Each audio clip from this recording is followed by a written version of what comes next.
Laura sat in her small apartment, staring at the cluttered desk in front of her.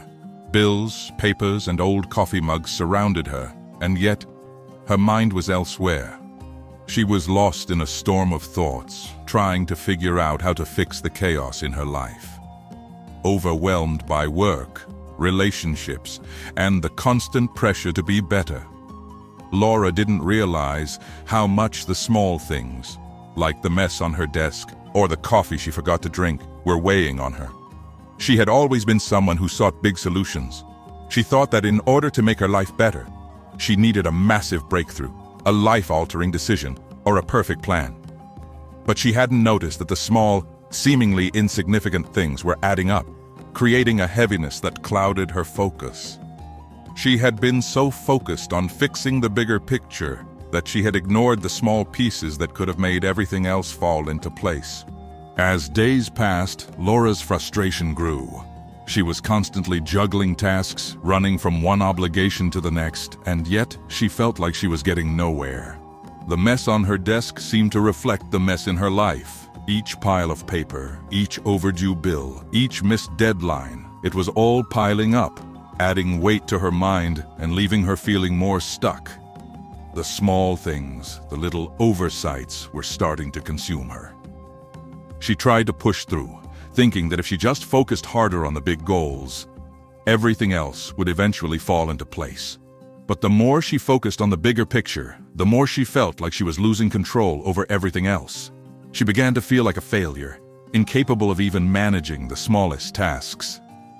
She would wake up with a sense of dread, feeling like she was constantly behind, always catching up, never truly accomplishing anything.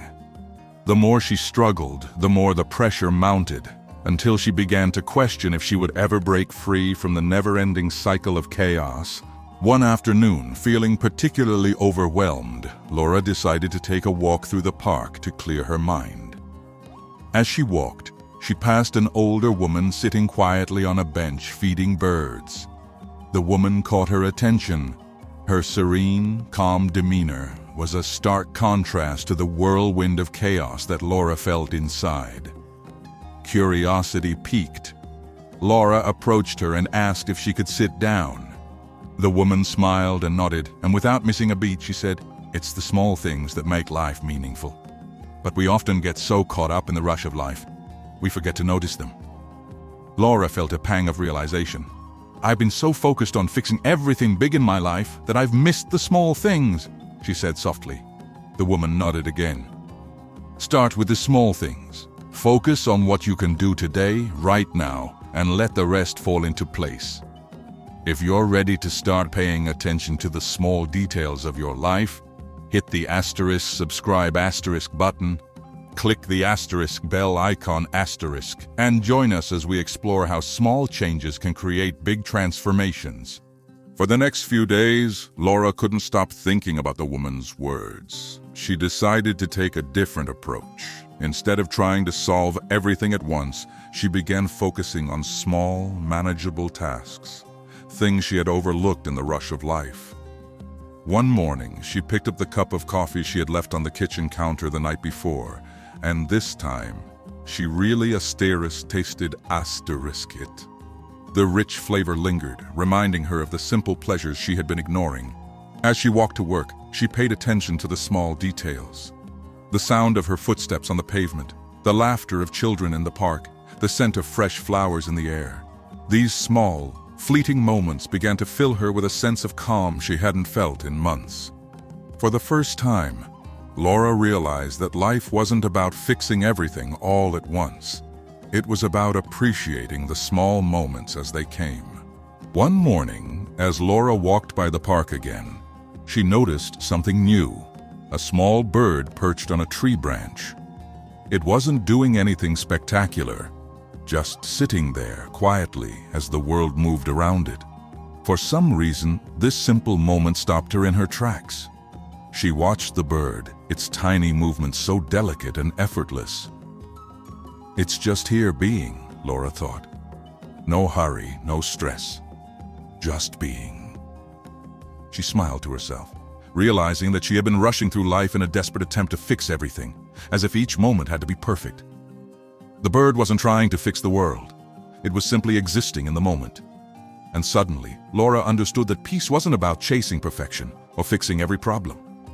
It was about embracing what is, right here, right now. No judgment, no rush, just being. As the days went by, Laura found herself more and more in tune with the little things around her. She started paying attention to the way the light shifted throughout the day, how the sound of rain on her window brought her a sense of calm, and how the taste of a home-cooked meal reminded her of childhood memories. She realized that the simple things she once overlooked were what made her feel truly alive. The stress of fixing everything started to fade. She didn't need to figure it all out at once. She didn't need to be perfect. The more she embraced the small moments, the more she felt a sense of fulfillment.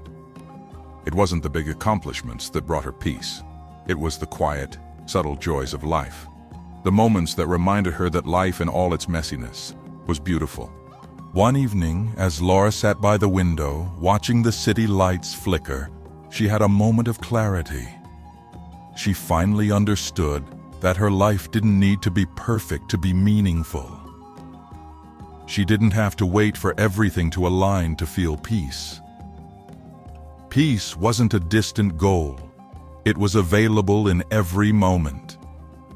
The way the sun filtered through the leaves of the tree outside, the laughter of a friend on the phone, the simple joy of drinking tea, these were the moments that made life meaningful. She had been chasing an ideal, thinking that happiness and fulfillment could only be found in grand achievements or in perfect situations. But now, Laura realized that happiness came from embracing the present, from noticing the details, and from letting go of the constant need to control everything. She smiled to herself. For the first time, she felt free, not because everything was perfect, but because she had learned to accept the imperfection of life. As Laura sat back in her chair, she looked around her apartment with fresh eyes. The clutter didn't seem so overwhelming anymore. The mess on her desk, the unwashed dishes in the sink, they were just part of life, not things to be ashamed of. She understood now that everything didn't need to be perfect. She didn't need to have every detail figured out or every mistake corrected to feel worthy.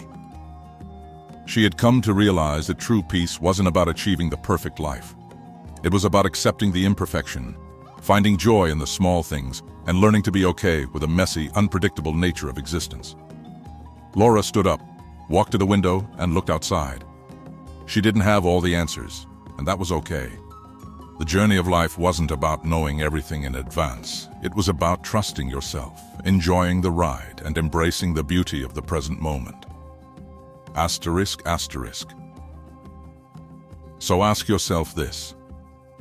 What would your life look like if you stopped waiting for everything to be perfect and started embracing the chaos?